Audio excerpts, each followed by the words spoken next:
Hello, I'm Dr. Clark on behalf of Richie Pereira and Mental Health and Life. Today we're talking about something powerful, simple, and often overlooked, the link between movement and mental health. We often think of exercise as something for our waistline or maybe our heart, but the truth is, regular movement is one of the most effective mental health tools we have, and the science is overwhelming. Let's start with the basics.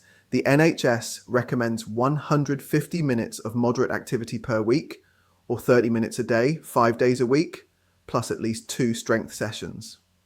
Research also shows that hitting 7,000 steps a day can cut the risk of depression, dementia, diabetes, and even early death. If you're not moving, you're putting both your body and your mind at risk.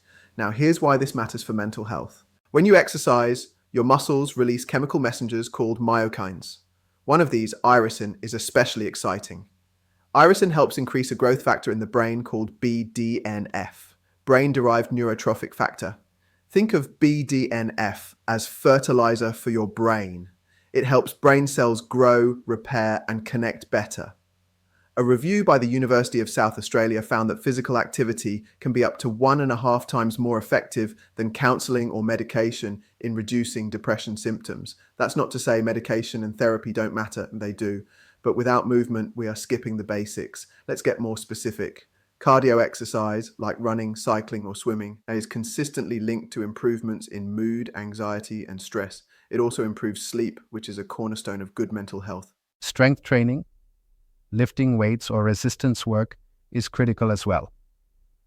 After your mid-30s, we all begin to lose muscle, a process called sarcopenia. This doesn't just affect strength, it impacts energy, resilience, and even confidence. Strength training slows that decline and protects long-term independence. Now let's connect this to mental health conditions. In depression and anxiety, regular movement reduces symptoms by lowering cortisol, the stress hormone, while increasing endorphins, dopamine, and serotonin signaling in the brain.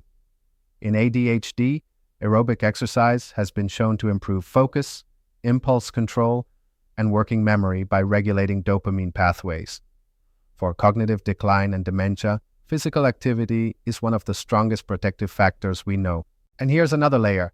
Exercise also lowers systemic inflammation. Inflammation is increasingly recognized as a driver of depression, anxiety, and even psychosis. By reducing inflammatory markers, movement doesn't just mask symptoms, it addresses one of the root causes. So here's the bottom line. Movement isn't optional, it's medicine.